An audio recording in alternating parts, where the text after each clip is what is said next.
தென் சென்னை பொறுப்பாளராக என்னை போட்டதுக்கு அப்புறமா நிறைய பேர் என்னை கூப்பிட்டாங்க. பொதுச் செயலாளர்கிட்ட கட்டளைக்கு மாறாக இந்த தொகுதியிலேயோ இந்த மத்திய சென்னைக்கு உட்பட்ட அண்ணா நகர்ல பார்லிமெண்ட் எலெக்ஷன் வேலையிலேயோ நம்ம மூக்க நுழைச்சு குழப்பம் கொண்டு வரக்கூடாது, இதனால் பல்வேறு பிரச்சனைகள் வரக்கூடாது என்பதற்காக ரொம்ப ரொம்ப ரொம்ப டீசெண்டா ஒதுங்கிக்கிட்டேன்.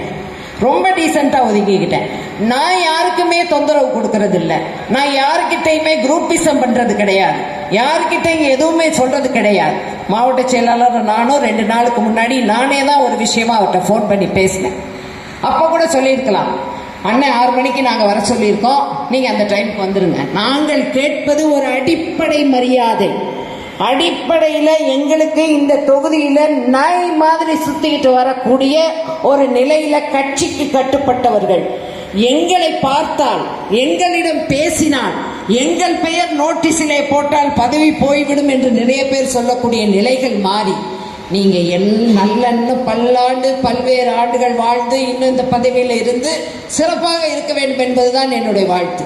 தென் சென்னையில் உங்களோட நான் 4 மாவட்ட செயலாளரோட வேலை பார்த்தேன். என்னால் ஏதாவது உங்களுக்கு இடர்பாடு இருந்ததா? என்னால் ஏதாவது உங்களுக்கு ஏதாவது தொந்தரவு இருந்ததா?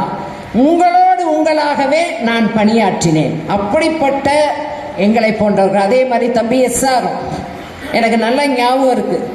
இங்கே வந்து அவர் பார்லிமெண்ட் இதாக இருக்க கேண்டிடேட்டாக இருக்கும் பொழுது எல்லாருமே சொன்ன வார்த்தை, அப்போ அம்மா இருக்காங்க, நிச்சயமாக இந்த மத்திய சென்னை தோத்து போயிடும். எதிர்த்து நிற்பது யாரு? தயாநிதி மாறன், செலவு பண்ணிடுவாரு.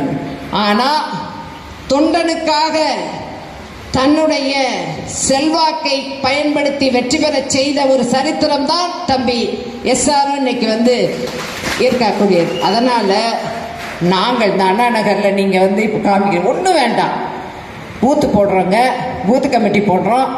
நான் 3 தேர்தல் இங்கே நின்றுருக்கேன். 3 தேர்தலில் வேட்பாளராக இருந்தேன். 2 தேர்தலில் தோல்வி. இந்த தேர்தலில் எவ்வளோ செலவு பண்ணேன், எல்லாத்தையும் என்ன கொடுத்தேங்கிறலாம் அதை பற்றிலாம் நம்ம பேசவே வேண்டாம்.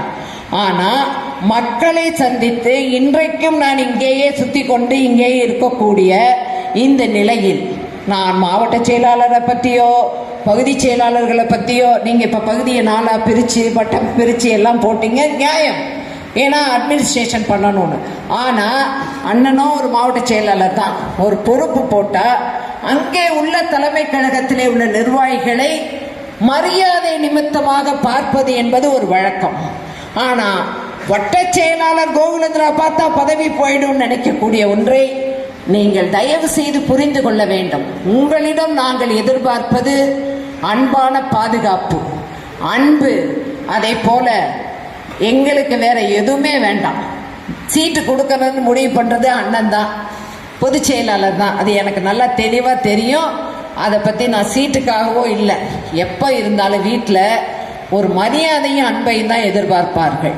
அந்த மரியாதையும் அன்பும் என்பதும் அவங்க பேரை போடக்கூடாது, போஸ்டரில் அவங்க பேரே வந்துடக்கூடாது. இப்போ எத்தனை போஸ்டர் அண்ணன் வராங்கன்னு வச்சுருக்காங்க. இந்த மண்டபத்தில், இந்த பகுதியில், ஆத்தோரம் உள்ள ஆத்தோரம் உள்ள இந்த பகுதியில் உங்களை கழுத்தளவு தண்ணியில் நின்ன இந்த கோகுலேந்திராவை எப்படி மறக்க உங்களால் முடிந்தது? பேர் போடாமல் இருக்க முடியுகின்றது. என்ன நிர்பந்தம்? தம்பி ஹேமந்துக்கு உங்களுக்கு என்ன நிர்பந்தம்? குப்பனுக்கு என்ன நிர்பந்தம்? நீங்க தானே இங்க வட்ட செயலாளர்.